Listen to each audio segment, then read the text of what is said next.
बिस्मिल्लाहिमिनश्शैतानिर्रजीम बिस्मिल्लाहिर्रहमानिर्रहीम। अस्सलाम वालेकुम। बायोबिट्स में खुश आमदीद। हम क्लास 9 का कौन सा चैप्टर पढ़ रहे हैं? सेकंड चैप्टर पढ़ रहे हैं और सेकंड चैप्टर का हमारे पास नाम है कि सॉल्विंग अ बायोलॉजिकल प्रॉब्लम। हमने सॉल्विंग अ बायोलॉजिकल प्रॉब्लम में टोटल 7 हमारे पास स्टेप्स हैं, जिनमें 4 हमारे हो गए थे और अभी 3 हमारे रह रहे हैं। तो पहले जाते हैं, थोड़ा रिकॉल करते हैं जो पिछले 2 लेक्चर में हमने 4 स्टेप्स पढ़े हैं, उनको हम थोड़ा रिकॉल करते हैं। सबसे पहले हमारे पास क्या होता है? एक बायोलॉजिकल प्रॉब्लम होती है। उस प्रॉब्लम्स को हम क्या करते हैं पहले उसमें स्टेप में कि हम रिकॉग्निशंस करते हैं, रिकॉग्निशंस ऑफ बायोलॉजिकल प्रॉब्लम करते हैं, यानी बायोलॉजिकल प्रॉब्लम की हम पहचान करते हैं। अब वो पहचान हम कैसे करेंगे? डिफ़ाइन कुछ यूँ किया गया था कि biological problem is a question related to living organism that comes in biologist mind by himself or herself or asked by someone। यानी बायोलॉजिकल प्रॉब्लम हमारे पास क्या है? एक क्वेश्चन है। किस चीज़ के से रिलेटेड है? लिविंग ऑर्गेनिज्म से रिलेटेड है। वो क्या होता है? या तो खुद बायोलॉजिस्ट के माइंड में खुद ब खुद आ जाती है या कोई उनसे पूछते हैं, आस्क्ड बाय समवन। दूसरा जो हमारे पास स्टेप था वो क्या था? ऑब्जर्वेशंस। बायोलॉजिस्ट क्या करते हैं? जितने प्रीवियस रिसर्चेज होते हैं, जितने प्रीवियस ऑब्जर्वेशंस होते हैं, उनको स्टडी करते हैं और या क्या वो करते हैं? वो अपने लिए नए ऑब्जर्वेशंस तैयार करते हैं। अब नए ऑब्जर्वेशंस के लिए हमने 5 सेंसेस पढ़ी थी कि इसके थ्रू हम नए ऑब्जर्वेशंस बनाएंगे। वो नए वो सेंसेस कौन कौन से थे? सबसे पहले हमारे पास थी विजन, दूसरी हमारे पास क्या थी? टेस्ट, तीसरी हमारे पास हेयरिंग, चौथी हमारे पास स्मेलिंग और 5वीं हमारे पास क्या थी? टच। उसके बाद हमने पढ़ा कि ऑब्जर्वेशंस के हमने 2 टाइप्स पढ़े थे। एक थी क्वालिटेटिव ऑब्जर्वेशन, दूसरी थी क्वांटिटेटिव ऑब्जर्वेशंस। क्वांटिटेटिव ऑब्जर्वेशन में हमने पढ़ा था कि ये मोर एक्यूरेट है एज़ कंपेयर टू क्वालिटेटिव, और क्वालिटेटिव क्या है? लेस एक्यूरेट है। क्यों लेस एक्यूरेट है? कि क्वांटिटेटिव ऑब्जर्वेशंस में हमें क्या देता है? मेजरेबल भी है, इनवेरिएबल वगैरह वगैरह हैं। वो ऑलरेडी पिछले लेक्चर में क्या है? मौजूद हैं। थर्ड पे हमने पढ़ी थी क्या? हाइपोथेसिस। हमने एक स्टेटमेंट ली थी और हाइपोथेसिस में क्या थी? हमने एक स्टेटमेंट ली थी और हमने ये कहा था कि ये स्टेटमेंट सही भी हो सकती है और गलत भी हो सकती है। चौथे हमने पढ़ा था क्या? डिडक्शन। डिडक्शन हमने क्या कहा था? डिडक्शन कहते हैं कमी करना को। जो हाइपोथेसिस, जो स्टेटमेंट्स हमने लिए थे, उनमें क्या करेंगे? हम डिडक्ट करेंगे। जो अच्छे हाइपोथेसिस होंगे उनको हम अपने पास रखेंगे, अपने साथ कैरी करेंगे, और जो हमारे अच्छे हाइपोथेसिस नहीं होंगे हम उसको माइनस करेंगे, हम उसको डिडक्ट करेंगे, हम उसको मनफी करेंगे। सही है। ये 4 हमने पिछले 2 लेक्चर में हमारे सारे एक्सप्लेनेशन के साथ हो गया था। अब 5वां हमारे पास है एक्सपेरिमेंटेशंस। एक्सपेरिमेंटेशंस क्या चीज़ है? पहले तो ये याद रखें MCQs पॉइंट ऑफ व्यू से कि MCQ हमारे पास आ सकता है कि this step is the most क्या? Most basic one. आपसे पूछ सकते हैं एमसीक्यूज़ में कि ये जो हमारे पास 7 स्टेप्स हैं इनमें सबसे बेसिक स्टेप कौन सा है। तो जब आप लोग को पता होगा, आप लोगों ने पढ़ा होगा, तो डायरेक्ट आप एक्सपेरिमेंटेशन के ऑप्शन को क्लिक करोगे। So experimentation is the most basic step. सही है। उसके बाद एक्सपेरिमेंटेशंस की तरफ आते हैं। एक्सपेरिमेंटेशंस किसे कहते हैं मुदस्सिर बेटा? एक्सपेरिमेंटेशन किससे कहते हैं? तजर्बात को कहते हैं। सही है, एक्सपेरिमेंट से निकला है। अब बायोलॉजिस्ट क्या करते हैं? बायोलॉजिस्ट क्या करते हैं? परफॉर्म करते हैं। क्या? एक्सपेरिमेंट्स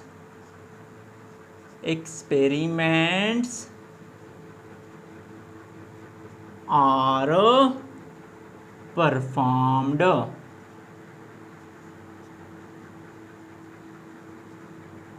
मैं ये सारी चीज़ें इसलिए लिख रहा हूँ, नहीं तो मैं शॉर्ट पॉइंट में भी बता सकता हूँ, ताकि आप लोगों के लिए प्रॉपर नोट्स बने, आप लोगों को आसानी हो नोट्स बनाने में। सही है। सो मैं इसीलिए पूरे एक सीक्वेंस से आ रहा हूँ और इंशाल्लाह सीक्वेंस से ही जाएंगे।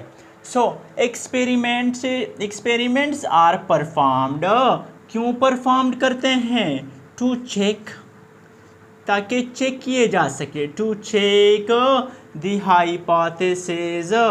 क्या? Hypothesis. To check the hypothesis where it's true or false। Biologist क्या करते हैं? एक्सपेरिमेंट्स परफॉर्म करते हैं।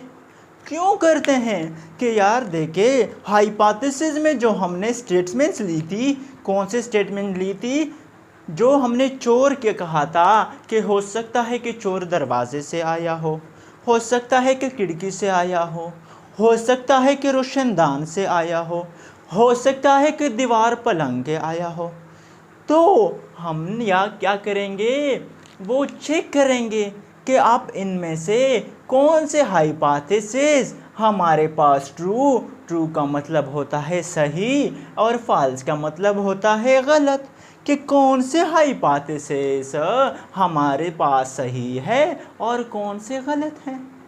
सही है। आगे चलो। अच्छा बेटा, क्या किया हमने? मैं यहाँ पे लेता हूँ क्या? हाइपोथेसिस। क्या हो गई है मेरे पास? हाइपोथेसिस। अब हाइपोथेसिस में कुछ हाइपोथेसिस क्या होंगे? ट्रू होंगे, सही होंगे, और कुछ हमारे पास हाइपोथेसिस फॉल्स होंगे। क्या होंगे? फॉल्स, गलत होंगे। अब ये जो ट्रू हाइपोथेसिस हैं, इसको हम क्या करेंगे? सेलेक्ट करेंगे। यानी true hypothesis will be selected अगर की जगह भी हम एक्सेप्टेड, यानी जो सही हाइपोथेसिस होंगे हम उनको सेलेक्ट करेंगे या हम उनको एक्सेप्ट करेंगे, यानी हम उनको अपने पास रखेंगे, हम उनके साथ कैरी करेंगे। और जो फॉल्स हाइपोथेसिस होंगे वो हम क्या करेंगे? रिजेक्ट करेंगे। The false hypothesis will be rejected while the true hypothesis will be selected। समझे? हमने हाइपोथेसिस ली थी, अब उनमें से जो सही हाइपोथेसिस होंगे हम उनको एक्सेप्ट कर लेंगे या सेलेक्ट कर देंगे, और जो हमारे पास गलत हाइपोथेसिस होंगे हम उनको रिजेक्ट करेंगे, हम उनको मनफी करेंगे, हम उनसे कहेंगे कि आप लोग बेटा बाढ़ में जाओ, आप लोग हमारे काम नहीं आ सकते। सही है? आगे चलो। अच्छा, अब ये जो सेलेक्टेड हाइपोथेसिस हैं इसका हम क्या करेंगे, मैं यहाँ ऊपर लिख देता हूँ। अब ये सेलेक्टेड हाइपोथेसिस तो हमारे पास आ गए, इसका हम क्या करेंगे,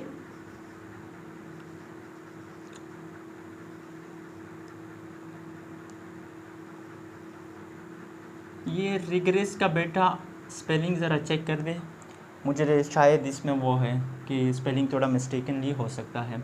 अच्छा क्या करेंगे, हम करेंगे the selected hypothesis will put on rigorous testing to check its validity, यानी हम जो सेलेक्ट हाइपोथेसिस को हम क्या करेंगे, रिग्रेस का मतलब है बार बार, हमने जो सही हाइपोथेसिस होंगे हम उसको बार बार टेस्ट करेंगे, बार बार चेक करेंगे कि आया ये सच में सही है या गलत है।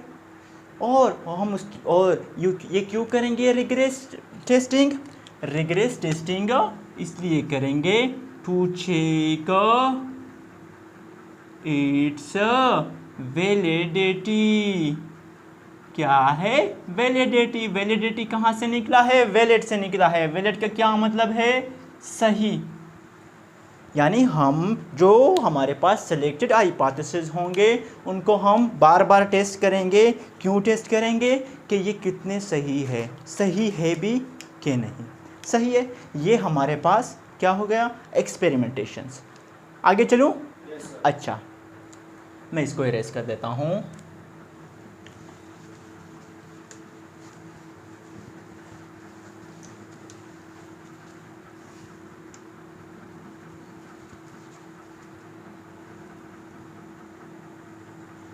अच्छा बेटा, छठा हमारे पास क्या है, छठा जो स्टेप है हमारे पास वो है समराइजेशन। समराइजेशन और हम इसको क्या कह सकते हैं, conclusion, conclusions of results.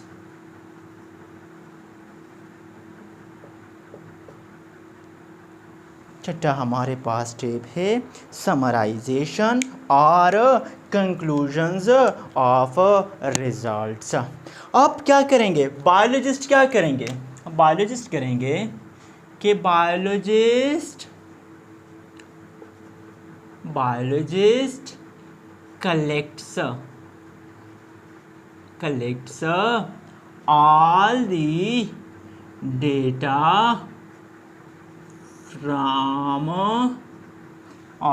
data from his भी हो सकता है बायोलॉजिस्ट, और फीमेल भी तो हो सकती है ना बायोलॉजिस्ट, और हर फ्रॉम हीज और हर एक्सपेरिमेंट्स। यानी इस स्टेप में बायोलॉजिस्ट क्या करेंगे, कलेक्ट करेंगे। क्या चीज़ कलेक्ट करेंगे, डेटा कलेक्ट करेंगे। किस चीज़ से डेटा कलेक्ट करेंगे, अपने एक्सपेरिमेंट से। यानी बायोलॉजिस्ट ने जितने भी एक्सपेरिमेंट किए होते हैं वो उससे क्या करेगा, वो सारा का सारा डेटा क्या करेगा, कलेक्ट करेगा। डेटा मीन्स, डेटा किसे कहते हैं, मालूमात। सही है, जितने तजर्बे उन्होंने किए होते हैं वो सारा का सारा मालूमात अपने साथ क्या करेंगे, कलेक्ट करेंगे, इकट्ठा करेंगे। अब बायोलॉजिस्ट उसके बाद क्या करेगा, these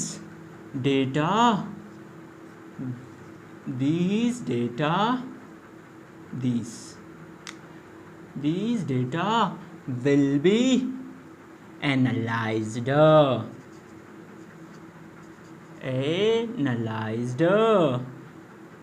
क्या होगा, ये सारा का सारा डेटा क्या करेगा, एनालाइज्ड करेगा। एनालाइज्ड का मतलब किसी को आता है, लास्ट वन। अच्छा, एनालाइज्ड किसे कहते हैं, एनालाइज्ड का मतलब है तज्जिया। सही है, बायोलॉजिस्ट ने क्या किया, सारे एक्सपेरिमेंट से अपने लिए डेटा कलेक्ट किया और फिर उसके बाद क्या किया, उसने डेटा क्या किया, एनालाइज किया। एनालाइज के बाद क्या किया, and important conclusions are made. सही है।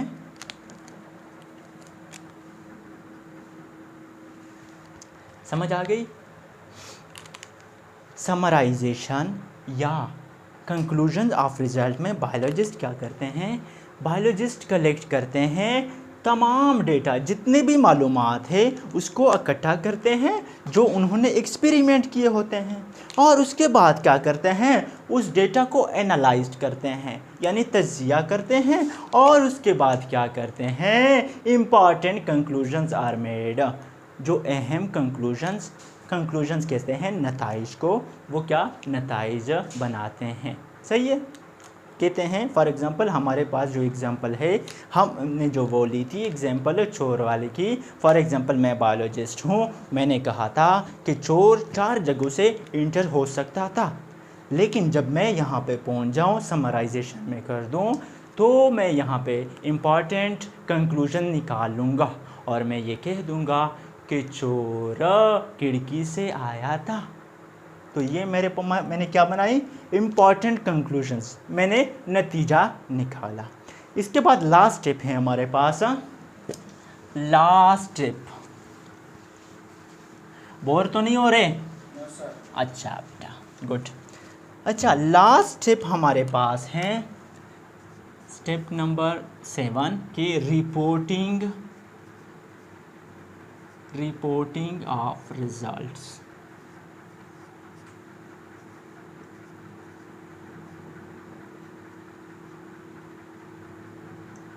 Reporting of results. रिपोर्ट को हमने क्या कहा था, रिपोर्ट मीन्स पब्लिश, यानी पब्लिशिंग ऑफ रिजल्ट भी आप कह सकते हैं। सो रिपोर्ट का मतलब है पब्लिश। अब मैंने कंक्लूजन तो मैंने निकाल लिए कि चोर कहाँ से आया था, खिड़की से आया था। तो अब मैं लोगों को बताऊंगा कि नहीं, या मैं अपने पास रखूंगा कि नहीं, बस नहीं बताना, लोगों को मैं बताऊंगा। तो मैं क्या करूंगा कि कंक्लूजन्स आर पब्लिश्ड। मैं क्या करूंगा, मैं अपने कंक्लूजन को क्या करूंगा, पब्लिश करूंगा कि कंक्लूजन्स will be published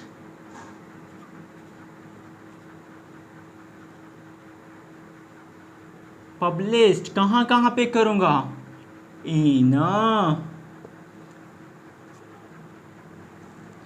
कहाँ पे करूंगा मैं, in research articles and books. मैं क्या करूंगा, मैं इस नताइज को पब्लिश करूंगा। मैं पब्लिश करूंगा किस चीज़ में, रिसर्च आर्टिकल्स में या और बुक्स में। सोशल मीडिया पे मैं पोस्ट कर दूंगा कि यार मैंने नतीजा निकाल लिया, चोर खिड़की से आया था।